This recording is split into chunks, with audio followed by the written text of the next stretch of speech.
ಮಾಡಿದ್ದೇನೆ. ಇದು ನನಗೆ ಈಗ ಪ್ರಯೋಜನ ಆಗಿದೆ, ತುಂಬಾ ಪ್ರಯೋಜನ ಆಗಿದೆ. ಇದರಿಂದ ಲಕ್ಷಾಂತರ ಹಣವನ್ನು ನಾನು ಗಳಿಸಿದ್ದೇನೆ ಅಲ್ಲ.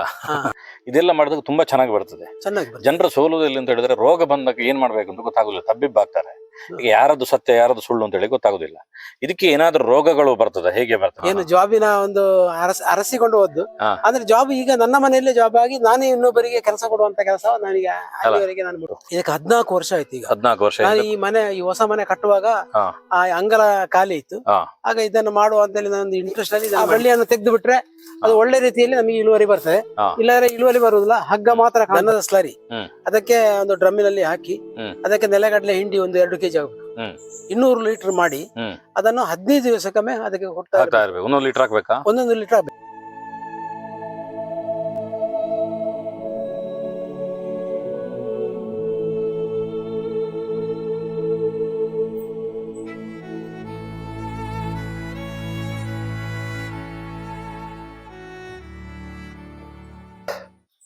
ಸಂಪೂರ್ಣ ಸಹಜ ಕೃಷಿ ಯೂಟ್ಯೂಬ್ ಚಾನಲ್ನ ಎಲ್ಲ ವೀಕ್ಷಕರಿಗೂ ನಮಸ್ಕಾರ. ನಾನು ಶಿವಪ್ರಸಾದ್ ಮಲೆಬೆಟ್ಟು. ನಾನಿವತ್ತು ಪುತ್ತೂರು ತಾಲೂಕಿನ ಕಾವುಗೆ ಬಂದಿದ್ದೇನೆ. ಬೇರೆ ಬೇರೆ ಸಂಗತಿಗಳನ್ನು, ಕೃಷಿಗೆ ಸಂಬಂಧಿಸಿದ ವಿಚಾರಗಳನ್ನು ತೋರಿಸುವಂಥದ್ದು ನಮ್ಮ ಕೆಲಸ. ಅದಕ್ಕೋಸ್ಕರ ಇವತ್ತೊಬ್ಬರು ಪ್ರಗತಿಪರ ಕೃಷಿಕರ ಮನೆಗೆ ಹೋಗಿ ಅವರು ಕೃಷಿಯಲ್ಲಿ ಮಾಡಿರುವಂಥ ಬೇರೆ ಬೇರೆ ಆವಿಷ್ಕಾರಗಳು, ಟೆಕ್ನಿಕ್ಗಳು, ಸಂಪೂರ್ಣವಾಗಿರುವಂಥ ಮಾಹಿತಿಯನ್ನು ಕೊಡ್ತೇನೆ. ಇವತ್ತು ನಾನು ಮೊದಲನೇದಾಗಿ ತೋರಿಸ್ತಿರುವಂಥದ್ದು ಮಲ್ಲಿಗೆ ಕೃಷಿಯ ಬಗ್ಗೆ. ಇವತ್ತು ತುಂಬ ಜನ ಮಹಿಳೆಯರಿಗೆ ಒಂದು ಸ್ವಾವಲಂಬನೆ ಬದುಕಾಗಿ ಮಲ್ಲಿಗೆ ನಿಂತಿದೆ. ಆ ಮಲ್ಲಿಗೆ ಕೃಷಿಯ ಸಾಧಕ ಬಾಧಕಗಳೇನು, ಅದಕ್ಕೆ ಹಾಕುವಂಥವ್ರ ಗೊಬ್ಬರಗಳೇನು, ಅವರು ಹೇಗೆ ಯಶಸ್ವಿಯಾಗಿ ಮಲ್ಲಿಗೆ ಕೃಷಿಯನ್ನು ಮಾಡಿದರು ಅನ್ನುವಂಥದ್ದನ್ನು ತೋರಿಸೋದಕ್ಕೋಸ್ಕರ ಪ್ರಗತಿಪರ ಕೃಷಿಕರು ಇವರು.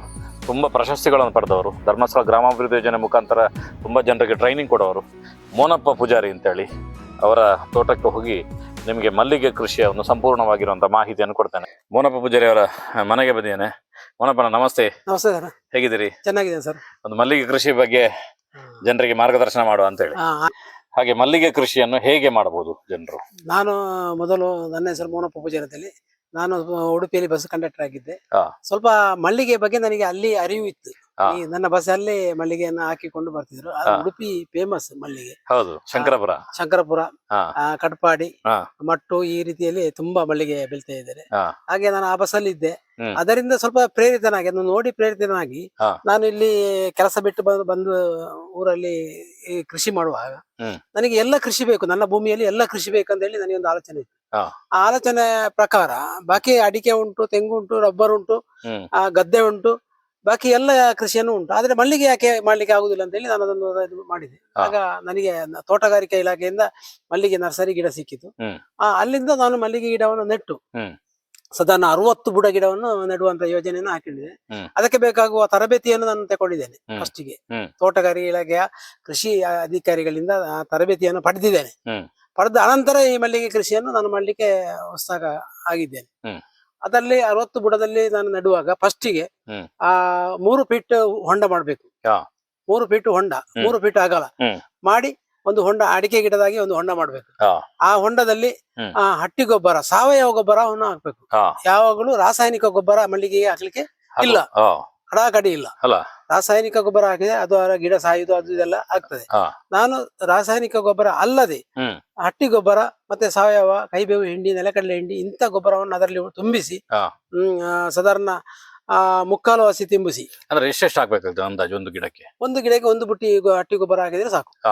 ಅಷ್ಟು ಕೈಬೇವು ಹಿಂಡಿ ಎಲ್ಲ ಅರ್ಧ ಕೆಜಿ 1/4 ಕೆಜಿ ಅಷ್ಟು ಹಾಕಿ ಅದನ್ನು ಹಾಕಿದ್ರೆ ಅನಂತರ ಮತ್ತೆ ಹಾಕ್ಲಿಕ್ಕೆ ಉಂಟು. ಈಗ ಫಸ್ಟಿಗೆ ಹೊಂಡಕ್ಕೆ ನಾವು ಅಷ್ಟು ಹಾಕಿ ಅದನ್ನು 3/4 ಹಸಿ ಮಣ್ಣು ಮುಚ್ಚಬೇಕು. 3/4 ಹಸಿ ಮಣ್ಣು ಮುಚ್ಚಿ ಒಳ್ಳೆ ರೀತಿಯ ಗಿಡ ಬೇಕು ನಮಗೆ, ಮಲ್ಲಿಗೆ ಗಿಡ. ಬಳ್ಳಿ ಬರ್ತದಲ್ಲ, ಈ ತರ ಬಳ್ಳಿ ಬಂದ ಗಿಡ ನಮಗೆ ಅಷ್ಟು ಒಳ್ಳೆದಿಲ್ಲ. ಒಳ್ಳೆ ಗೆಲ್ಲು ಕಟಾವು ಮಾಡಿದಂತ ಇಂಥ ಗಿಡಗಳು ನಮಗೆ ಸಿಕ್ಕಿದ್ರೆ ಉತ್ತಮ. ಇದರಲ್ಲಿ ಜಾಸ್ತಿ ಇಳುವರಿ ಬರ್ತದೆ. ಅಂದ್ರೆ ಅಂತ ಕಟ್ಟಿಂಗ್ ಅನ್ನು ನಾನು ತೆಗೆದುಕೊಂಡು ನಾವು ಕಟ್ಟಿಂಗ್ ಮಾಡಿ ಅದನ್ನ ಇದರಲ್ಲಿ ತೊಟ್ಟೆಯಲ್ಲಿ ಹಾಕಿ ಗಿಡ ಮಾಡಿದ್ದೀವಿ. ಆ ಮಾಡಿದ ಗಿಡವನ್ನು ನಾನು ಎಲ್ಲ ಇದನ್ನು ಹರಿದು ಅದರಲ್ಲಿ ನೆಡುವಂತ ವ್ಯವಸ್ಥೆ ಮಾಡಿದ್ದೆ. ಗಿಡ ನೆಟ್ಟು ಸಾಧಾರಣ ಎಲ್ಲ 3 ತಿಂಗಳಲ್ಲಿ ನಮಗೆ ಮಲ್ಲಿಗೆ ಬರುವಂತ ವ್ಯವಸ್ಥೆ ಆಗಿದೆ. ಅದು ಹೇಗೆ ಅಂದ್ರೆ ನೋಡಿ, ಅದಕ್ಕೆ ಸ್ಲರಿ ಉಂಟು, ದನದ ಸ್ಲರಿ. ಅದಕ್ಕೆ ಒಂದು ಡ್ರಮ್ಮಿನಲ್ಲಿ ಹಾಕಿ ಅದಕ್ಕೆ ನೆಲಗಡಲೆ ಹಿಂಡಿ ಒಂದು 2 kg ಆಗಬೇಕು. 200 ಲೀಟರ್ ಮಾಡಿ ಹ್ಮ್. ಅದನ್ನು 15 ದಿವಸಕ್ಕೊಮ್ಮೆ ಅದಕ್ಕೆ ಕೊಡ್ತಾ ಹಾಕ್ತಾ ಇರ್ಬೇಕು. 1 ಲೀಟರ್ ಹಾಕ್ಬೇಕಾ? 1 ಲೀಟರ್ ಆಗ್ಬೇಕು. ಹಾ. 15 ದಿವಸಕ್ಕೊಮ್ಮೆ ಕೊಡ್ಲೇಬೇಕು. ಹಾ. ಸ್ವಲ್ಪ ಪೊಟ್ಯಾಷ್ ಅಂಶ ಕಡಿಮೆ ಇದ್ರೆ ಅದಕ್ಕೆ ಪೊಟ್ಯಾಷ್ ಅಂಶವನ್ನು ಸೇರಿಸಿಕೊಂಡು ಹ್ಮ್. ಸಾವಯವ ಪೊಟ್ಯಾಷ್ ಸೇರಿಸಿಕೊಂಡು ಅದನ್ನು ಮಾಡ್ಬೇಕು. ಹ್ಮ್. ಆಗ ಅದು 3 ತಿಂಗಳಲ್ಲಿ ಮಲ್ಲಿಗೆ ಸ್ಟಾರ್ಟ್ ಆಗ್ತದೆ ನಮಗೆ. ಹಾ. ಬರೇ 3 ತಿಂಗಳಲ್ಲಿ ಮಲ್ಲಿಗೆ ಸ್ಟಾರ್ಟ್ ಆಗಿ ನಮಗೆ ಕೊಯ್ಲಿಗೆ ಸಾಕ್ತದೆ. ಹಾ. ತುಂಬಾ ಅಲ್ಲ, ಹಾ. ಸ್ವಲ್ಪ ಸ್ವಲ್ಪ. ಹಾ. ಒಂದು 2 ವರ್ಷ 3 ವರ್ಷ ಕಳೆದ ನಂತರ ನಮಗೆ ಬೇಕಾದಷ್ಟು ಮಲ್ಲಿಗೆ ಸಿಕ್ಕುವಂತ ವ್ಯವಸ್ಥೆ ಅದರಲ್ಲಿ ಆಗ್ತದೆ. ಪಿಕಪ್ ಆಗ್ತದೆ. ಈ ಗಿಡಗಳಿಗೆ ನೆಟ್ಟಿದ್ರಲ್ಲ, ಹೌದು. ಇದಕ್ಕೆ ಎಷ್ಟು ವರ್ಷ ಆಯ್ತು? ಇದಕ್ಕೆ 14 ವರ್ಷ ಆಯ್ತು. ಈಗ 14 ವರ್ಷ. ನಾನು ಈ ಹೊಸ ಮನೆ ಕಟ್ಟುವಾಗ ಹಾ. ಆ ಅಂಗಳ ಖಾಲಿ ಇತ್ತು. ಹಾ. ಆಗ ಇದನ್ನು ಮಾಡುವ ಅಂತೇಳಿ ನಾನು ಇಂಟ್ರೆಸ್ಟ್ ಅಲ್ಲಿ ಇದನ್ನು ಮಾಡಿದ್ದೇನೆ. ಹಾ. ಇದು ನನಗೆ ಈಗ ಪ್ರಯೋಜನ ಆಗಿದೆ. ಹಾ. ತುಂಬಾ ಪ್ರಯೋಜನ ಆಗಿದೆ. ಹಾ. ಇದರಿಂದ ಲಕ್ಷಾಂತರ ಹಣವನ್ನು ನಾನು ಗಳಿಸಿದ್ದೇನೆ. ಅಲ್ಲ, ಹೆಚ್ಚಿಗೆ ಅಂದ್ರೆ ಒಂದು 10 ಅಟ್ಟಿ ಮಲ್ಲಿಗೆ ಬರ್ತದೆ. ಅಲ್ಲ, ನಮಗೆ ನಮ್ಮ ಮನೆಯವರಿಗೆ ಕೊಯ್ಲಿಕ್ಕೆ ಎಷ್ಟು ಸಾಧ್ಯ ಉಂಟು ಅಷ್ಟನ್ನು ಕೊಯ್ದು ನಾವು ಮಾರಾಟ ಮಾಡುವಂತ ವ್ಯವಸ್ಥೆಯನ್ನು ಮಾಡ್ತಾ ಇದ್ದೇವೆ. ಇಲ್ಲಿ ಮಾರ್ಕೆಟ್ ಇದೆಯಾ? ಯಾಕಂದ್ರೆ ಇದು ತುಂಬಾ ಹಳ್ಳಿ ಪುತ್ತೂರಿಗಿಂತ. ನಾನು ಸ್ವಲ್ಪ ಪೇಟೆ ಸೈಡಿಗೆ ಹೋಗ್ತಾ ಇರುವಾಗ ಇದ್ದೇನೆ. ಹಾ. ಹಾಗೆ ನಾನು ಒಂದು ಕುಂಬ್ರದಲ್ಲಿ, ನಮ್ಮ ಕಾವು ಕುಂಬ್ರದಲ್ಲಿ ಒಂದು ಅಂಗಡಿಗೆ ನಾನು ಪರ್ಮನೆಂಟ್ ಕೊಡುವಂತ ವ್ಯವಸ್ಥೆ ಮಾಡಿದ್ದೇನೆ. ಹಾ. ಮೊದಲು ಪುತ್ತೂರಿಗೆ ಕೊಡ್ತಾ ಇದ್ದೆ. ಹೌದು. ಮಾಲಿಂಗೇಶ್ವರ ದೇವಸ್ಥಾನದ ಮೋನಪ್ಪ ಅಂತ ಹೇಳಿ ಒಬ್ರು ಹೂವಿನ ಅಂಗಡಿಯ ರೋಡ್ ಸೈಡ್ ಅಲ್ಲಿ ಇದ್ದಾರೆ. ಹ್ಮ್. ಅವರಿಗೆ ಕೊಡ್ತಾ ಇದ್ದೆ. ಈಗ ನನಗೆ ಹತ್ತಿರದಲ್ಲಿ ಕುಂಬ್ರದಲ್ಲಿ ಸಿಕ್ಕಿದೆ. ಹ್ಮ್. ಅಲ್ಲಿಗೆ ಪರ್ಮನೆಂಟ್ ಆಗಿ ನಾನೊಂದು 5-6 ವರ್ಷದಿಂದ ಕೊಡ್ತಾ ಇದ್ದೀನಿ. ಈಗ ಈ ಕೃಷಿಯಲ್ಲಿ ದೊಡ್ಡ ಸವಾಲು ಏನಂತ ಹೇಳಿದ್ರೆ, ಈಗ ನೀವು ಹೇಳಿದ್ರಿ ಸಾವಯವ ಗೊಬ್ಬರಗಳನ್ನ ಹಾಕ್ಬೇಕು, ಮಾಡ್ಬೇಕು, ಸ್ಲರಿ ಹಾಕ್ಬೇಕು ಅಂತ. ಇದೆಲ್ಲ ಮಾಡಿದಾಗ ತುಂಬಾ ಚೆನ್ನಾಗಿ ಬರ್ತದೆ. ಚೆನ್ನಾಗಿ ಬರ್ತದೆ. ಜನರ ಸೋಲುವುದಿಲ್ಲ ಅಂತ ಹೇಳಿದ್ರೆ, ರೋಗ ಬಂದಾಗ ಏನ್ ಮಾಡ್ಬೇಕು ಅಂತ ಗೊತ್ತಾಗುದಿಲ್ಲ, ತಬ್ಬಿಬ್ಬಾಗ್ತಾರೆ. ಈಗ ಯಾರದ್ದು ಸತ್ಯ ಯಾರದ್ದು ಸುಳ್ಳು ಅಂತ ಹೇಳಿ ಗೊತ್ತಾಗುದಿಲ್ಲ. ಇದಕ್ಕೆ ಏನಾದ್ರೂ ರೋಗಗಳು ಬರ್ತದೆ? ಹೇಗೆ ಬರ್ತದೆ? ನಾವು ಸತ್ಯವಾಗಿ ನಾನೊಬ್ಬ ರೈತನಾಗಿ ಹೇಳುದಂದ್ರೆ, ರಾಸಾಯನಿಕ ಗೊಬ್ಬರ ಮೊದಲನವರೆಲ್ಲ ಹಾಕಿಕೊಂಡಿದ್ದು. ರಾಸಾಯನಿಕ ಅಲ್ಲ, ಸಾವಯವ. ನೋಡಿ, ಸಾವಯವ ಕೃಷಿ ಮಾಡುವಾಗ ಅವತ್ತು ಅಡಿಕೆ ತೋಟ, ತೆಂಗಿನ ಮರಕ್ಕೆ ಕಾಸರಕಾನದ ಮರ ಸೊಪ್ಪನ್ನು ಹಾಕಿ ಅಲ್ಲಿ ಕಂಟ್ರೋಲ್ ಮಾಡ್ತಾ ಇದ್ವಿ. ಬರೇ ಕಾಯರ ಮರ ಅಂತ ಹೇಳ್ತಾರೆ. ಹಾಗೆ ತೋಟಕ್ಕೆ ಸೊಪ್ಪು ಹಾಕಿ ಗೊಬ್ಬರ ಹಾಕಿ ಅದರಲ್ಲಿ ಇಳುವರಿ ಚೆನ್ನಾಗಿ ಪಡಿತಿದ್ರು. ಆಗ ಅವರಿಗೆ ರೋಗ ಇರ್ಲಿಲ್ಲ ಅವರಿಗೆ. ಈಗ ನಾನು ಕಂಡುಕೊಂಡ ಪ್ರಕಾರ ಈ ಮಲ್ಲಿಗೆಗೆ 14 ವರ್ಷ ಆಯ್ತು. ಎಲ್ಲರೂ ಹೇಳ್ತಾರೆ ಅದು ಮದ್ದು ಬಿಡ್ಬೇಕು, ಇದು ಮದ್ದು ಬಿಡ್ಬೇಕು. ನಾನು ಅದರಲ್ಲಿ ಹೆಚ್ಚು ಮದ್ದು ಬಿಡುದಿಲ್ಲ. ನಾನು ರಾಸಾಯನಿಕ ಗೊಬ್ಬರ ಉಪಯೋಗಿಸುವುದಿಲ್ಲ. ಸಾವಯವ ಮಾಡಿ ಇದಕ್ಕೆ ನಾನು ನಿಂಬೆಕ್ಸ್ ಮತ್ತು ಕೈಬೇವಿನ ಎಣ್ಣೆ ಮತ್ತು ವಿಕ್ಟರ್ ಅಂತೇಳಿ ಒಂದು ಕಡಿಮೆ ಪ್ರಮಾಣದ ಕಂಟೆಂಟ್ ಒಂದು ಮದ್ದು ಸಿಗ್ತದೆ, ಅದನ್ನು ಮಾತ್ರ ಬಿಡುದು. ಅದು ಕೂಡ ನಾನು 2 ತಿಂಗಳಿಗೊಮ್ಮೆ 3 ತಿಂಗಳಿಗೊಮ್ಮೆ ಬಿಡುದು. ಅದನಿಗೆ ಅಷ್ಟು ರೋಗ ಕಾಣುವುದೇ ಇಲ್ಲ. ಇಲ್ಲದಿದ್ರೆ ಈ 14 ವರ್ಷದಲ್ಲಿ ಈ ಗಿಡ ಎಲ್ಲ ಸಾಯ್ಬೇಕಿತ್ತಲ್ಲ, ಇಷ್ಟು ದೊಡ್ಡ ಬರ್ಲಿಕ್ಕೆ ಸಾಧ್ಯನೇ ಇಲ್ಲ ಅಲ್ಲ. ಇದು ಸಾವಯವದ ಫಲ ಅಂತ ಹೇಳಿ ನಾನು ಹೇಳಲಿಕ್ಕೆ ಇಚ್ಛೆ ಪಡ್ತಾ ಇದ್ದೇನೆ. ಆದ್ದರಿಂದ ನಾನು ಒಂದು ವರ್ಷಕ್ಕೆ ಕಡಿಮೆಯಲ್ಲಿ ನನ್ನ ಅಭಿಪ್ರಾಯದಲ್ಲಿ 1,60,70,000-70,000 ನನಗೆ ಆದಾಯ ಬರ್ತದೆ ಈ ಮಲ್ಲಿಗೆಯಲ್ಲಿ.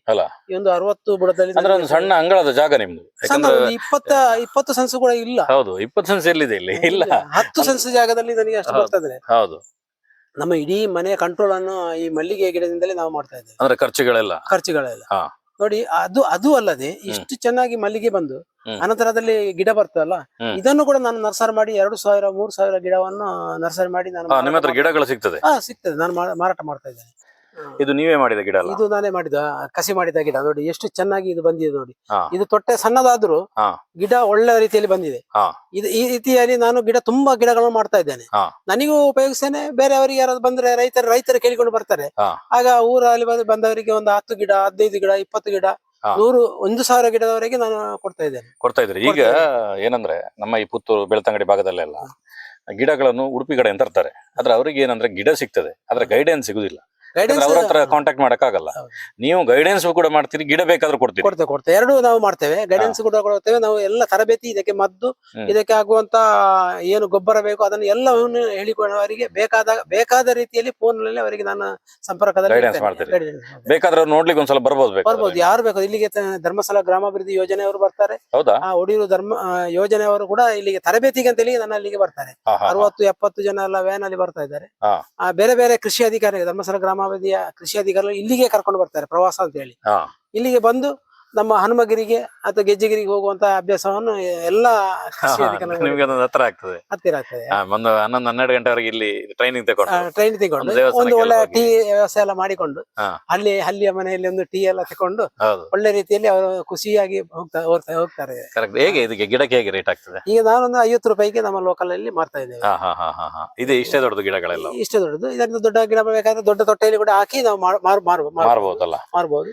ಮತ್ತೆ ಇದನ್ನು ಬರೇ ಇದರಲ್ಲಿ ಮಲ್ಲಿಗೆಯನ್ನು ಇಲ್ಲಿ ನೆಲದಲ್ಲಿ ಮಾತ್ರ ಅಲ್ಲ, ನಮ್ಮ ಟ್ಯಾರಿಸಿನ ಮೇಲೆ ಕೂಡ ಮಾಡಬಹುದು. ಟ್ಯಾರಿಸಿನ ಮೇಲೆ ಇದು ಚಟ್ಟಿಯಾಗಿ ಮಾಡಿ ಆ ಚಟ್ಟಿಯಲ್ಲಿ ಒಂದು 25ರಿಂದ 30 ಗಿಡ ಇಟ್ಟರೆ ಅವನಿಗೆ ಒಂದು ಮನೆಯವರಿಗೆ ಖರ್ಚಿಗೆ ಬೇಕಾಗುವಂತ ಮತ್ತೆ ಟ್ಯಾರಿಸ್ ಮನೆಯಲ್ಲಿ ಮಾಡಬಹುದು. ಅದು ಇದನ್ನು ಮಾಡಿಸಿದ್ದೇವೆ ನಾವು. ನಾನು ತರಬೇತಿ ಕೊಡುವುದಲ್ಲ, ನಾನು ಅವರ ಕೃಷಿಯನ್ನು ನೋಡಿಕೊಂಡು ಇರ್ತೇನೆ. ಮತ್ತೆ ಅವರಿಗೆ ಅಲ್ಲಿ ಮಲ್ಲಿಗೆ ಆಗಿದೋ ಇಲ್ಲೋ ಅಂತ ಹೇಳಿ ನಾನು ಕೇಳುವಂತ ಪ್ರಶ್ನೆಯನ್ನು ಕೂಡ ನನಗೆ ಹೇಳ್ತಾ ಇದ್ದೇನೆ. ಅಲ್ಲ, ಇನ್ನೊಂದು ಪ್ರಶ್ನೆ, ಈಗ ನಮ್ಮ ಚಾನಲ್ ನಲ್ಲಿ ನಿಮ್ಮ ನಂಬರ್ ಹಾಕುವುದು, ಗಿಡ ಬೇಕಾದ್ರೆ ಕಾಂಟ್ಯಾಕ್ಟ್ ಮಾಡ್ಲಿಕ್ಕೆ ನೀವು ರಿಸೀವ್ ಮಾಡ್ತೀರಿ? ಖಂಡಿತ ರಿಸೀವ್ ಮಾಡ್ತೇವೆ. ಫೋನ್ ರಿಸೀವ್ ಮಾಡ್ತೀರಿ? ಯಾಕಂದ್ರೆ ನಾವು ರಿಸೀವ್ ಮಾಡಿದ್ರೆ ಮಾತ್ರ ಹಾಕೋದು. ಇಲ್ಲ, ನಾನು ಎಷ್ಟು ಹೊತ್ತಿಗೂ, ಎಷ್ಟು 12 ಗಂಟೆ ರಾತ್ರಿಗೂ 1 ಗಂಟೆಗೂ ರೈತರು ಫೋನ್ ಮಾಡಿದ್ರೆ, ಯಾಕಂದ್ರೆ ಅವರು ನೋಡಿದವರು ಒಂದು ಆಸಕ್ತಿಯಲ್ಲಿ ಫೋನ್ ಮಾಡ್ತಾರೆ. ನೀವಾಗ ಬಿಸಿ ಇದ್ದೇನೆ, ನಂದು ಸ್ವಿಚ್ ಆಫ್ ಅಂತ ಮಾಡಿಟ್ರೆ ನನ್ನದು ಯಾವಾಗಲೂ 24 ಗಂಟೆ ಮೊಬೈಲ್ ಆನ್ ಅಲ್ಲಿ ಇರ್ತದೆ. ನಾನೇ ಒಬ್ಬ ಕೃಷಿಕ ಆದ ಕಾರಣ ಮತ್ತೆ ಸ್ವಲ್ಪ ಕೃಷಿ ಕೋಚಿಂಗ್ ಕೂಡ ಮಾಡ್ತಿದ್ರಿ ನೀವು? ಕೋಚಿಂಗ್ ಮಾಡ್ತಾ ಇದ್ದೇನೆ. ಹಾಗೆ ನಂಗೊಂದು ಪ್ರಶ್ನೆ, ನೀವೊಬ್ಬರು ಬಸ್ ಕಂಡಕ್ಟರ್ ಆಗಿದ್ದವರು, ಅಲ್ಲಿಂದ ಹೇಗೆ ಇಷ್ಟು ದೊಡ್ಡ ಕೃಷಿಕರಾಗಿ ನೀವು ಬೆಳೆದ್ರಿ? ನಾನು ಕಂಡಕ್ಟರ್ ಆಗಿದೆ. ಇಲ್ಲಿ 15 ಎಕರೆ ಜಾಗ ನಮಗೆ, ನನ್ನ ತಾಯಿಗೆ ಇತ್ತು. 15 ಎಕರೆದಲ್ಲಿ ಕೃಷಿ ಮಾಡಿಕೊಂಡಿರ್ಲಿಲ್ಲ, ಖಾಲಿ ಬಿಟ್ಟಿದ್ರು. ಗದ್ದೆ ಇತ್ತು, ಹಾಗೆ ಖಾಲಿ ಇತ್ತು. ಇದು ಕೃಷಿ ಎಲ್ಲ ಇರ್ಲಿಲ್ಲ.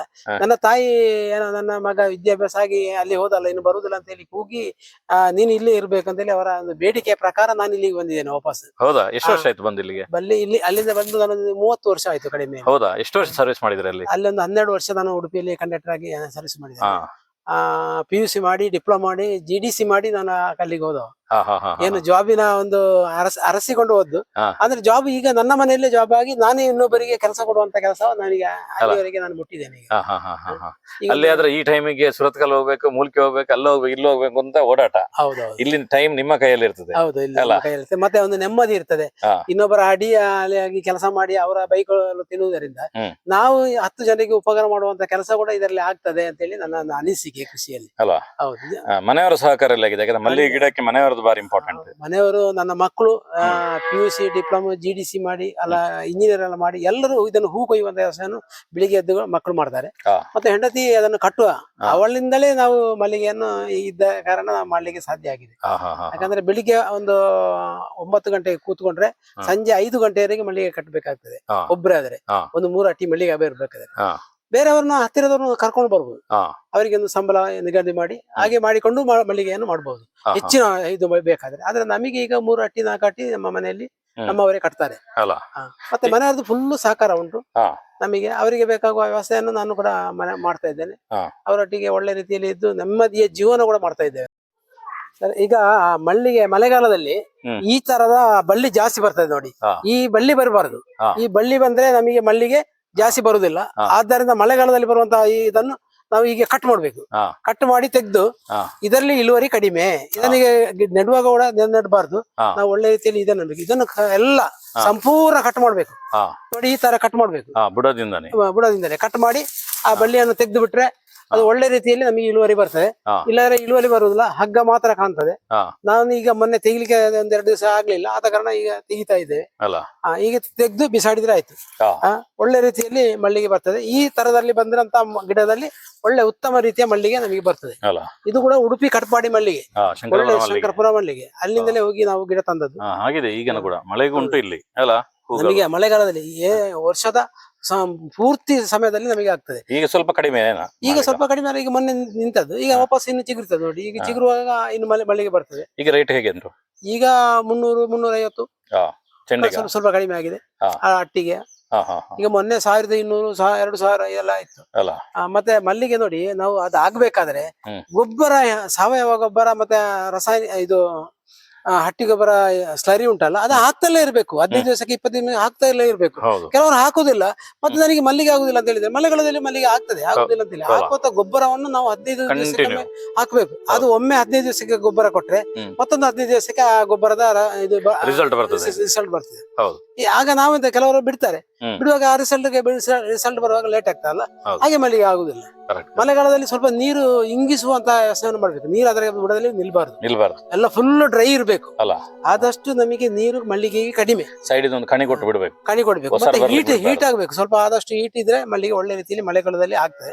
ಬೇಸಿಗೆಯಲ್ಲಿ ನೀರು ಉಂಟಾದಲ್ಲಿ ಬೇಕಾದಷ್ಟು ನೀರು ಕೂಡ ನಾವು ಹಾಕುದು ಅಷ್ಟು ಒಳ್ಳೇದಲ್ಲ.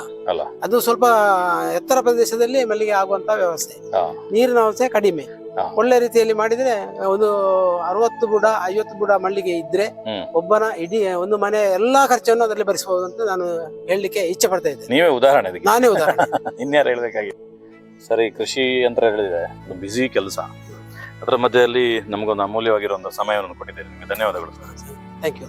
ಈಗ ನೀವು ಕೂಡ ಹಾಗೆ ನಮ್ಮ ಕೃಷಿ ತೋಟಗಳಿಗೆ ಬಂದು ನೋಡಿ, ಯೂಟ್ಯೂಬ್ ಈ ರೀತಿ ಬಂದ್ರೆ ಪ್ರಚಾರ ಕೂಡ ಒಳ್ಳೇದಾಗ್ತದೆ. ಯಾಕಂದ್ರೆ ನಾವು ಸಾವಯವ ಕೃಷಿ ಮಾಡೋದು, ನಮ್ಮನ್ನು ಪ್ರಚಾರ ಮಾಡ್ಲಿಕ್ಕೆ ಯಾರು ಜನ ಬರುವುದಿಲ್ಲ, ಕೃಷಿಕರ ಹಳ್ಳಿ ಪ್ರದೇಶಕ್ಕೆಲ್ಲ ಬರುವುದಿಲ್ಲ. ನೀವು ಅಲ್ಲಿಂದ ಇಲ್ಲಿವರೆಗೆ ಬಂದು ಸಾಧಾರಣ ಉಜಿರೆಯಿಂದ ಇಷ್ಟು ಬೆಳಿಗ್ಗೆ ಬೇಗ ಬಂದು ನೀವು ನಮಗೆ ಮಾಹಿತಿಯನ್ನು ನಮ್ಮನ್ನು ಹೇಗೆ ಮಾಡ್ತಾರೆ ಅಂತ ಹೇಳಿ ತೋರಿಸಿ ಕೊಡ್ತೀರಲ್ಲ, ಆ ಪ್ರಚಾರ ಕೂಡ ಮಾಡ್ತೀರಲ್ಲ, ನಿಮಗೆ ಇದರಿಂದ ದೊಡ್ಡ ಒಂದು ಅಭಿನಂದನೆ ಕೊಡ್ಲಿಕ್ಕೆ ನಾನು ಇಚ್ಛೆ ಪಡ್ತಾ ಇದ್ದೇನೆ. ಮೋನಪ್ಪ ಪೂಜಾರಿಯಾಗಿ ಒಬ್ಬ ಕೃಷಿಕನಾಗಿ ನಿಮಗೆ ಕೊಡ್ಲಿಕ್ಕೆ ಇಚ್ಛೆ ಪಡ್ತಾ ಇದ್ದೇನೆ. ಧನ್ಯವಾದಗಳು. Thank you sir.